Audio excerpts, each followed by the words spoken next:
Mesdames, Messieurs, bonjour. Bienvenue sur notre émission Parlons de livres. Pour ceux qui ne me connaissent pas encore, je m'appelle Judith Eya.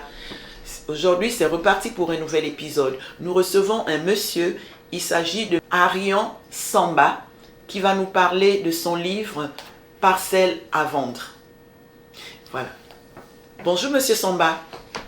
Bonjour. Bonjour. Nous sommes ravis de vous recevoir sur Parlons de livres. Vous m'excusez, ma voix elle est un peu... Je vous en prie, Entre les grippes, les allergies, tout ça, voilà, c'est vraiment la période. Ce sera bientôt la période aussi, oui. Le printemps est là et oui. Le pollen est en train de se répandre. Exact.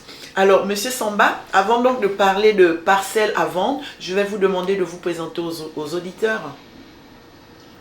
Donc bonjour, merci de me recevoir dans votre émission. Je suis très honoré. Donc Arion Samba, auteur, acteur associatif dans l'entrepreneuriat, et je suis manager dans ma vie de tous les jours. Super, manager et vraiment écrivain, parce que, ah oui, très bien, un beau récit. Alors, monsieur Samba, vous dites aux auditeurs de quoi vous parlez dans Parcelles à vendre. Alors, Parcelles à vendre, je vais vous parler déjà de la forme. Parcelles à vendre qui est un récit, qui est un roman noir, qui parle des problèmes sociaux, politiques, économiques au Congo-Brazzaville. Un Congo-Brazzaville qui est plongé dans une fiction, mais pas qu'une fiction, c'est une fiction qui frise avec la réalité. Parcelles à vendre, il s'agit d'un couple, une blanche, donc une française et un Congolais qui vont au Congo-Brazzaville dans le but d'avoir un pied à terre. Et la femme qui est paléontologue, il va pour être sur les traces du Mukili-Mbembe. Le Mukili-Mbembe, c'est une légende au nord du Congo-Brazzaville qui fait parler d'elle et on parle même du dernier dinosaure d'Afrique, paraît-il, pour certains scientifiques. Et donc, ils arrivent au Congo-Brazzaville et ils vont se lancer dans l'achat d'un terrain et ils vont rencontrer quelques difficultés. Les difficultés vont être celles à travers une agence immobilière qui s'appelle le Kifunda. Ils vont acquérir une parcelle et patatras, ils vont recevoir une convocation de la part du commissariat qui va leur annoncer que la parcelle avait été revendue à plusieurs personnes. Et dans ce décor, je décris le Congo-Brazzaville de tous les jours au réveil, les réveils animés avec nos mamans qui balayent les cours, qui discutent, animés par les commerçants ambulants qui crient pain chaud, les enfants qui déambulent les ruelles. Et tout ça, devant tout ce spectacle de la blanche qui s'appelle Elisabeth, qui vient aussi au Congo-Brazzaville découvrir le pays d'origine de son mari.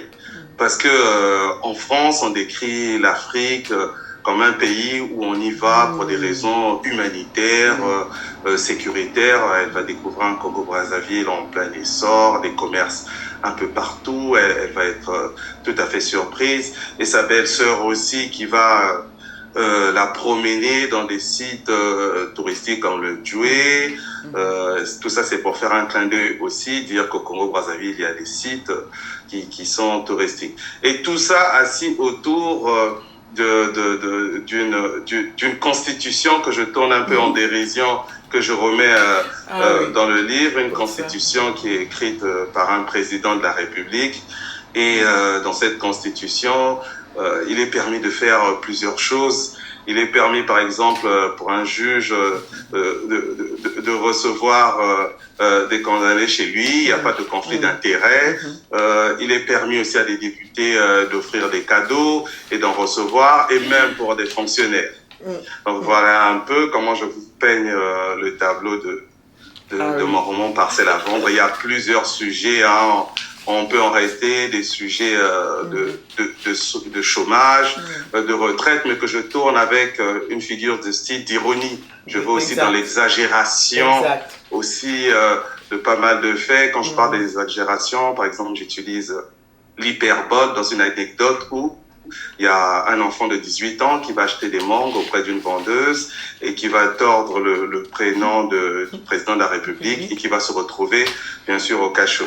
Et donc, voilà un peu comment je décris dans toutes les directions et pas mal de sujets que vous allez retrouver dans le livre qui sont très intéressants. Les ruelles, par exemple, les canalisations qui sont bouchées, où je parle que lorsqu'elles sont remplies, elles vomissent des larves d'ordures. Et je dis qu'il y a des sociétés automobiles qui ont eu l'idée de fabriquer peut-être des voitures amphibies pour le Congo-Brazzaville. Oui, c'est ça. Ça part dans des sens où vous allez vous retrouver dans cette de réalité, les ventes de terrain, les problèmes fonciers qui se passent au Congo-Brazzaville qui sont vraiment d'actualité, où lorsqu'on achète un terrain, il se retrouve revendu par 3-4 personnes. Et c'est des problèmes qui d'un regard surtout extérieur, nous qui sommes maintenant à l'extérieur, nous travaillons, nous passons des heures où nous avons de l'argent à la sueur de notre front, bien sûr pour ceux aussi qui les achètent au Congo-Brazzaville. Mais nous qui sommes loin, nous comprenons pas, nous envoyons de l'argent et on se retrouve souvent empêtrés dans des situations où même nous avons fait confiance à des parents, à des amis, où on comprend rien du tout de ce qui se passe. Eux aussi se trouvent escroqués et à ce problème dans le fond d'escroquerie foncière qui n'est pas encadré. Moi, je ne suis pas un spécialiste, mais en tant qu'auteur, voilà, je lance l'alerte et je passe le relais. Oui, exact. L'alerte est vraiment, vraiment bien lancée. Et tout ce qu'on lit là-dedans, c'est plus ou moins commun à tous les pays africains. Vraiment, on retrouve les mêmes aberrations. Comme vous dites, une fois qu'on est parti de là, on va ailleurs, on travaille dur, on envoie de l'argent, mais les choses ne se passent pas toujours comme il faut. Il faut toujours qu'il y ait un problème. C'est vraiment un vrai capharnaüm. Oui, c'est vrai que c'est pas évident. Et quand on lit en filigrane dans ce roman, il y a ce fond de corruption. Il y a ce fond de corruption et c'est vraiment une gangrène pour nos pays. C'est une gangrène pour les populations et encore pour les générations qui sont futures. Cette gangrène les habite tellement et ils arrivent à faire quelque chose où se trouvent légitimes dans un poste en tendant en fait des pavés de corruption. Pour faire quelque chose, pour acquérir quelque chose, il faut corrompre. Oui. Donc nous avons une mentalité qui n'est pas bonne, qui n'est pas saine, qui se construit sur des bases qui ne sont pas du tout saines pour un développement. Donc il n'y a plus cette méritocratie. Et c'est surtout ça le danger. Oui. Il n'y a plus cette méritocratie. C'est ça, malheureusement. En fait, ils ont institutionnalisé la corruption. Vous voyez ? Parce que même si vous avez les preuves, vous irez vous plaindre chez qui ? Il y a l'impunité. Et c'est l'impunité qui fait en sorte que les personnes sont complètement à l'aise dans ce qu'ils font. C'est le système en fait qui est comme ça. C'est le système qui est comme ça. C'est pas du tout évident. C'est pas du tout évident. Et pour revenir au roman, je parle aussi des histoires de traditions qui sont assez réelles. Je parle d'une histoire où il y a une fille qui est comme l'hôte d'un génie, parce que dans nos traditions au Congo-Brazzaville, on parle de certaines personnes qui bénéficient d'une chance financière, qui incarnent le bras armé d'une famille à travers la transmission d'un génie, pour faire du bien en fait à toute la famille. Et je parle de ça aussi dans le roman. Je parle aussi de certaines coutumes, toujours avec de l'ironie, parce que j'utilise l'ironie, j'utilise cette figure de style parce que je ne suis pas dans une recherche très scientifique, très prouvée. Donc je fais attention. Je parle de ces traditions de mariage où il y a une fille et un garçon qui vont s'enfermer dans une pièce, et tout autour, où la famille va se mettre autour, Voilà. Et j'ai traduit ça comme un match de football où ils vont se dire qu'est-ce qui se passe à l'intérieur. Mais voilà, c'était des traditions qui existent chez nous où auprès de la belle famille, on prouve la virginité de la fille en sortant de là avec peut-être voilà un drap sur lequel ils étaient allongés où il y a quelques taches de sang, des trucs comme ça. Donc je parle de toutes ces choses. Et je parle du lac Télé qui est au nord du Congo-Brazzaville. Ce véritable miroir d'eau dont on parle, qui peut être aussi un endroit touristique, mais très bien, où on dit, on a vu le mot Kilimele apparaître. Je pense que ce sont des zones qui peuvent être mises en valeur.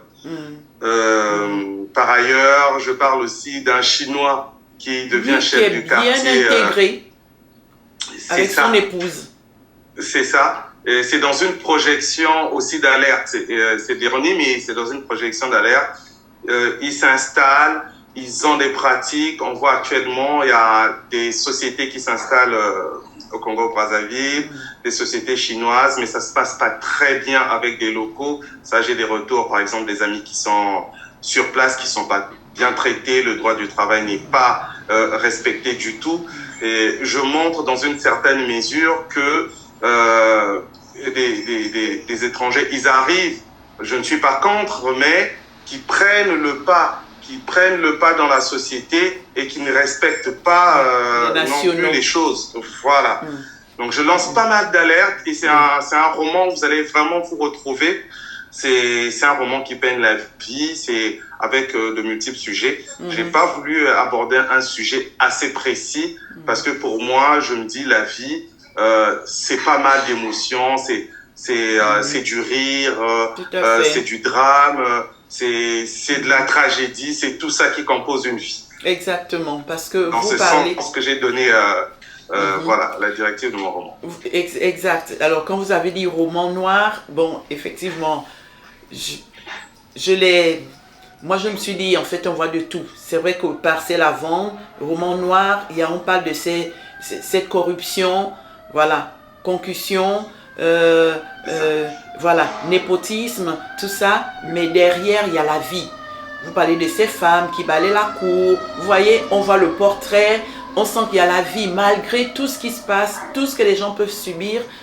La vie est là. D'ailleurs, à un moment, vous dites, il y a une phrase, vous dites à un moment, ici, il est aberrant de se plaindre de ses conditions de vie.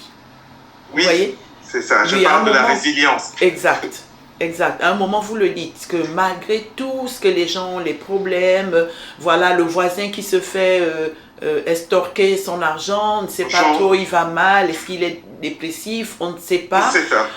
Et donc, on sent la vie là-dedans. C'est vrai qu'il y a Parcelle. En plus, vous employez tellement l'humour, parfois sarcastique, c'est vrai, mais on rigole. Franchement, malgré tous ces déboires, tout ça, on rigole. Tout à fait, c'est fait exprès. C'est pas pour laisser le lecteur avec ce fond tout à fait d'amertume, même si avec le rire que j'ai mis, avec les retours que j'ai eus, les personnes restent avec ce fond quand même d'amertume. Et c'est aussi le but. C'est ce que je suis aussi. J'ai mis beaucoup de mots aussi dans mon roman. Donc j'aime bien le rire, j'aime bien les moments sérieux, je suis comme ça. Et pour parler revenir sur la résilience, le peuple du Congo-Brazzaville, pour parler de ce peuple que je connais, donc je parlais d'un peuple que je connais, c'est un peuple qui est très résilient. Je parle des personnes qui arpentent les rues, qui dansent dans des bars comme si ils allaient mourir le jour même. C'est pour dire qu'ils croquent la vie en entier malgré toutes les situations qu'ils vivent. Mais c'est des personnes tout à fait patentes, des personnes joviales, des personnes courageuses, ces écoliers qui vont à l'école. Je parle de ça aussi dans le roman. Les coupures d'électricité qui s'accompagnent d'un haut qui ressemble maintenant à une note tout à fait musicale. Et donc, je parle de ces choses-là pour dire, malgré les coupures d'électricité, malgré les conditions dans lesquelles ils étudient, ces garçons ont de l'ambition, ont du courage. Voilà, c'était aussi pour marquer ça, pour immortaliser ça aussi à ma manière dans un roman de cette population, de ces jeunes qui croient en l'avenir, de ces jeunes actuellement par un clic qui sont ouverts au monde avec Internet. C'est pour dire chapeau, à ces jeunes.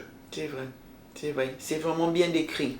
Alors, il y a un petit détail, Elisabeth qui veut se faire, déjà parlons d'Elisabeth, le choc des cultures. Elisabeth rencontre sa belle famille, alors là, le choc des cultures, vraiment, en plus, c'est ça, on a toujours des clichés. Quand on va quelque part, l'Afrique, comme vous dites, on rêve de cette Afrique, voilà, où ici on est bien, tout au soleil, et puis sur place, c'est vraiment d'autres réalités, à faire péter les plombs. Et puis la belle famille, comme vous dites, excès de convivialité. Oui, c'est ça, ça aussi c'était pour pointer certaines choses. Elle arrive, elle est bien reçue. Et on arrive, nous on est très tactile, très chaleureux, on arrive, on te tire à la main, on te fait la bise, on comprend pas trop, des fois il y a certains qui vous serrent tellement, il y a d'autres qui vous serrent moins, il y a d'autres qui vont bien vous secouer la main, le bras en vous disant bonjour. Donc c'était pour rire aussi un peu de ça, et même un moment où elle va s'évanouir parce que il y a un moment, si vous vous souvenez, dans le roman, elle va s'évanouir, Elisabeth, au départ. C'est parce que son mari, c'était dit de manière implicite dans le roman, va lui dire qu'il y a la belle famille. Mais implicitement, j'ai voulu dire qu'elle avait cru qu'en fait, qu'il avait une autre femme. C'est pourquoi elle va s'évanouir en réalité. Donc, elle va s'évanouir, et en s'évanouissant, elle va commencer à récupérer, je pars certains détails, son mari va venir la secouer, ou la grand-mère qui va dire, au lieu de dire pompier, qui va dire pompé. C'est ça, exact. Non, c'est... Donc, il y a tout ça, et à ce moment-là, il y a des personnes qui sont tout autour, parce que c'est une scène aussi qui m'avait marqué. En réalité, c'était au marché, parce que moi, ma grand-mère, c'est une grande commerçante, qui n'a pas fait des études, mais une grande commerçante, je lui fais d'ailleurs un petit coucou, et qui a construit beaucoup de maisons, et qui nous a beaucoup donné, qui nous a beaucoup transmis. Et donc, en l'accompagnant au marché, elle avait plein de tables, il y a une dame qui s'était évanouie. Elle s'est évanouie, mais il y avait plein de personnes autour, donc elle suffoquait en fait. Au lieu que les personnes, voilà, mais les personnes quand c'est comme ça se mettent tout autour et chacun se met à faire ses incantations. Et c'était pour dire dans le roman que quelqu'un s'évanouit, a besoin de respirer, a besoin d'oxygène, il faut pas être tout autour. Donc je rigole un peu de ça, mais c'est triste. Il y a des choses qui se sont passées quand même un peu plus graves, qui ont conduit à des choses plus graves. Donc c'était pour dire qu'il y a certaines choses aussi qu'on fait. Il faut qu'on fasse attention. On va parler aussi des pompiers qu'on va appeler. Bon, je rigole un peu. Le temps qu'ils prennent des photos selfies, qu'ils s'habillent. Voilà, je montre un peu que l'intérêt est tout à fait ailleurs que l'intérêt de vie, de sauver de vie, parce que les pompiers, c'est un travail tout à fait noble. Ils sauvent des vies. Et là, je montre que il y a un côté où peut-être malheureusement par rapport au salaire qui ne passe pas, par rapport peut-être aux conditions qui ne sont pas réunies, qui ne les motivent pas d'y aller, mais quand même j'y vais, je pique à ma manière pour dire que bien, voilà, une maison qui brûle, on les appelle, ils vont arriver 3 heures, 4 heures plus tard, et tout sera tout à fait calciné. Vous parlez des bondieuseries aussi, avec tout le paradoxe qu'il y a dans les bondieuseries, voilà. Un même endroit qui va servir de culte, qui va servir de bibliothèque, qui va servir de bar. Très bien. Ça, c'est le rebondissement dans le roman où, pour dire que il y a des choses où on marche sur la tête. Là, c'est quand ils vont repartir pour retrouver l'agence immobilière qui avait vendu le terrain. Et donc, ils vont repartir, l'agence immobilière va se transformer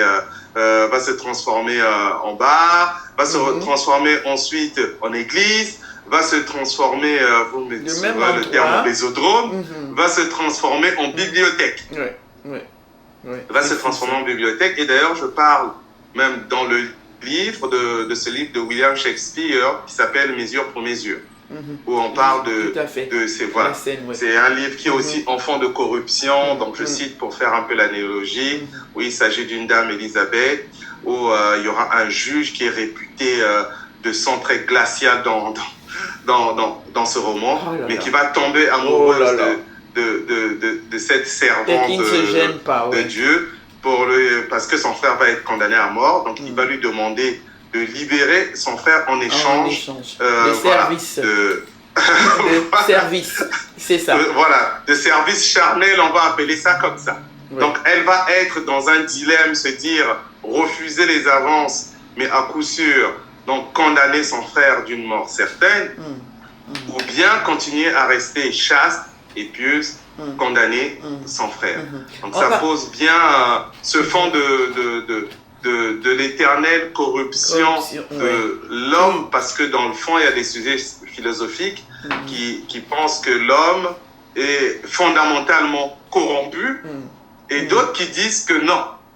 Et certaines théories vont jusqu'à considérer, comme la pensée occidentale qui s'est beaucoup appuyée aussi sur l'histoire d'Adam et Ève qui ont été chassés, Ève qui a été chassée dans la Genèse, qui a été expulsée du jardin d'Éden. Et il y a cette idée que reprend les philosophes comme Pascal, que l'homme est centré sur sa concupiscence, et Hobbes, que l'homme est un loup pour l'homme, qui est resté très égocentrique sur des intérêts matériels. Et c'est là où aussi on peut continuer à parler de corruption, parce que la corruption, c'est aller à l'encontre de ces principes moraux en échange d'un profit matériel. Et c'est ce qui se passe beaucoup dans nos sociétés. On est derrière le profit matériel et on vend sa conscience librement, en toute liberté, en devenant une chose, on devient chosifié et on devient une personne servile, comme disait Hegel. En fait, nous devenons une conscience servile, une conscience à la portée d'une autre conscience. Donc, on vend ce qu'on a d'essentiel, de chair, on devient en fait un objet. On devient un objet. On perd l'essentiel de notre liberté, ce qui fait de nous un homme, c'est la conscience. On la perd, on devient une chose. On devient une chose, et à ce moment-là, on demande à notre conscience chaque fois de se taire. Quand on fait quelque chose, on demande à notre conscience de se taire, parce qu'on lui dit, quand je t'écoute, je n'arrive pas à faire ce que je veux faire. Mais on devient des choses. On devient des personnes qui mettent nos principes essentiels, moraux, dans une balance par rapport à de l'argent, par rapport à l'intérêt. Voilà. On perd ce qu'on a d'essentiel, de plus essentiel de l'être humain, la conscience. C'est super. Alors, on ne peut pas ne pas parler de cette vision que les personnes ont en Afrique par rapport au bois. La valeur du bois en Afrique n'est pas appréciée. Qu'est-ce que les Africains ont contre des maisons en bois?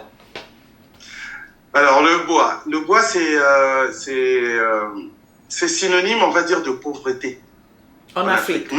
Nous avons du bois, nous avons du bois dans notre pays. C'est même la deuxième ressource économique du pays, au Congo-Brazzaville. Et ils trouvent que le bois n'est pas noble, parce qu'on a été habitué à voir les colons, on va dire, qui sont arrivés, qui ont construit des maisons en briques, donc avec du ciment. Je pense que c'est dans notre inconscient, parce que eux, quand ils sont arrivés, ils ont construit, ils ont ramené ce qu'ils savaient. Donc, ils sont arrivés effectivement au départ à vivre dans ces maisons en bois, mais ensuite, ils ont fait comme au niveau auquel ils étaient dans leur civilisation, quand ils sont arrivés.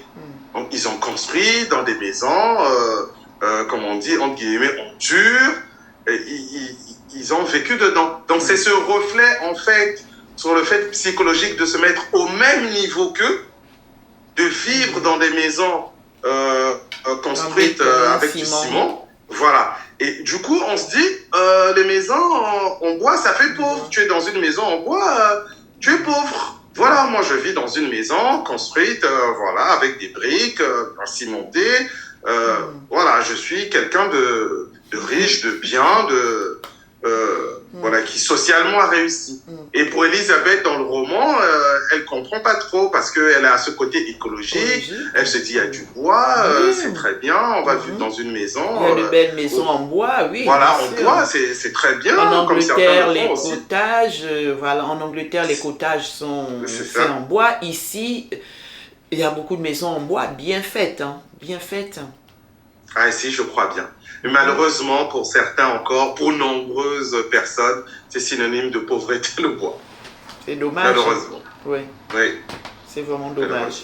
Alors, en page 27, je vais lire une des aberrations de la fameuse Constitution. La Constitution fourre-tout. Je l'ai noté comme ça, une Constitution fourre-tout, hein, de tout. Vous les avez énumérés. Alors, le président de la République qui fait son allocution. Et lors de l'allocution, tenue exigée. Toutes les jeunes filles s'habillent en jupe blanche avec un t-shirt blanc et un foulard sur la tête. Toutes les femmes sans distinction d'âge. Donc seules les femmes sont concernées. C'est ça, c'est ça. Et c'est dans la Constitution, voilà, c'est ça. C'est dans la Constitution. Donc dans cet imaginaire-là où la Constitution n'est pas respectée dans pas mal de pays, j'ai voulu dire que cette Constitution ne sert à rien. Faites-en ce que vous en voulez. C'est pourquoi je vais dans cette exagération-là, dans cette ironie, qui est dramatique et qui est dramatique. C'est pourquoi je parle de... Elle est malmenée. Voilà. Je dis, elle n'est pas respectée. Eh ben, je prends l'exemple, dans cette forme d'imagination, qu'il y a ce président qui dit un matin, tiens, que toutes les femmes, hop, se mettent en telle tenue, telle couleur, et ça doit être respecté. Donc je pousse vraiment l'exagération pour dire que c'est pas normal. Voilà, faites ce que vous voulez avec. Mettez tout ce que vous voulez dans cette Constitution. Il y a même une partie où je mets que lorsqu'il dessinait, il pouvait dessiner, si c'est quelqu'un qui dort, tout le monde a dormi. Voilà, c'est des choses, c'est vrai, qui vont à l'extrême. Hein. C'est vraiment imaginaire ce que je dis.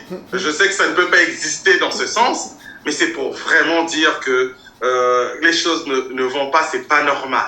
C'est pas normal. Cette constitution qui devait servir de code de la route, lorsqu'on a une voiture, on a un code de la route, on respecte les principes, les règles. Cette constitution qui devait nous conduire à un respect de la vie politique, des institutions, eh ben, elle va dans tous les sens. On s'en sert plutôt pour en faire un intérêt qui est personnel.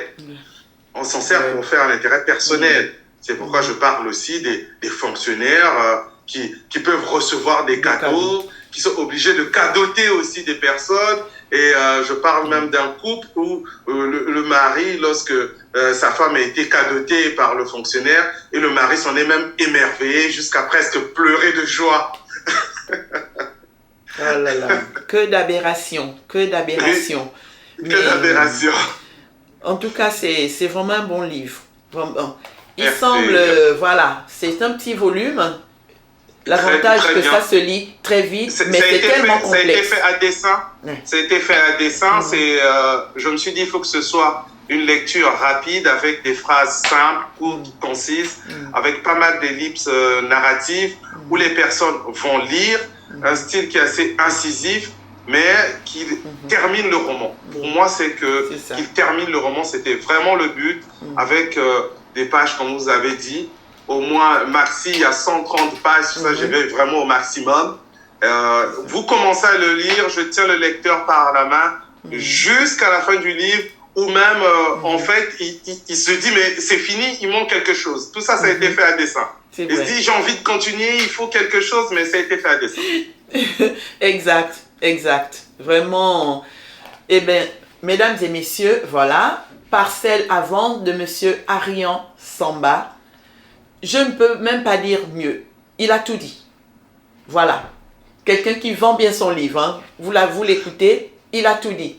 J'ai plus rien à dire. Juste que j'ai vraiment apprécié le livre et je confirme ce qu'il dit. C'est ça. Merci beaucoup. Donc, on retient ce qu'on va retenir du livre. Ce que j'ai retenu, la devise que vous avez mise dans le livre, c'est rapport de force. On est chez les fous. Rien que ça, Ça veut vraiment, ça résume toutes les situations que vous avez évoquées dans ce roman. Voilà.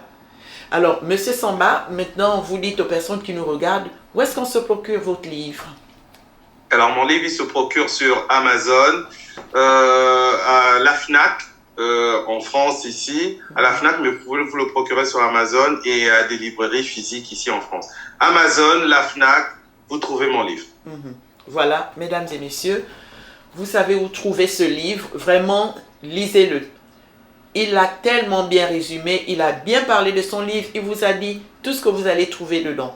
Mais il n'y a pas tout, il n'y a jamais tout. Il vous a donné de grandes lignes de tout ce que vous trouvez dedans. Franchement, découvrez cet humour. Mais je me marrais parfois, vraiment je me marrais. C'est tellement bien écrit, comme il le dit lui-même. Écriture fluide, limpide, incisive, comme il l'a dit, et ça vaut le détour. Ça vaut vraiment le détour. Parcelle à vendre de Monsieur Arian Samba. Monsieur Samba, sauf si vous n'avez plus rien à ajouter, je vous dis un grand merci. Merci à vous, je vous remercie. Et puis, on se dit donc à très bientôt. À très bientôt. Voilà, merci. Alors voilà, mesdames et messieurs, nous venons donc d'écouter avec grande attention Monsieur Arian Samba par rapport à son livre. Il nous a vraiment bien édifié là-dessus. Qu'est-ce que l'on va retenir? Il parle donc du Congo-Brazzaville, c'est son pays. Il porte en dérision un petit peu toutes les aberrations qu'il y a dans le pays. Donc voilà, une constitution fourre-tout dans laquelle on met tout. Bref, c'est un pays qui se meurt, faute de leaders éclairés, comme en général en Afrique. C'est un système de corruption, concussion, népotisme, voilà. Et avec une constitution comme celle-là, comme il dit, c'est vraiment, c'est un mot vide de sens en Afrique, constitution. Vu qu'elle n'est pas respectée, on met n'importe quoi là-dedans. Lisez ce livre, vous allez voir tout ce qu'il a mis en disant c'est la constitution. C'est écrit dans la constitution, voilà. Et vraiment, on se marre. Voilà, lisez-le, achetez-le, parcelle à vendre, allez voir comment ça se passe. Qu'est-ce qui se passe avec cette parcelle? Comment se font-ils arnaquer? Vraiment, c'est à lire, Voilà, mesdames et messieurs, vous aimez Parlons de livres, n'oubliez pas, soutenez-nous, abonnez-vous, appuyez sur le bouton subscribe, mettez le pouce et partagez. On se dit à très bientôt. Merci.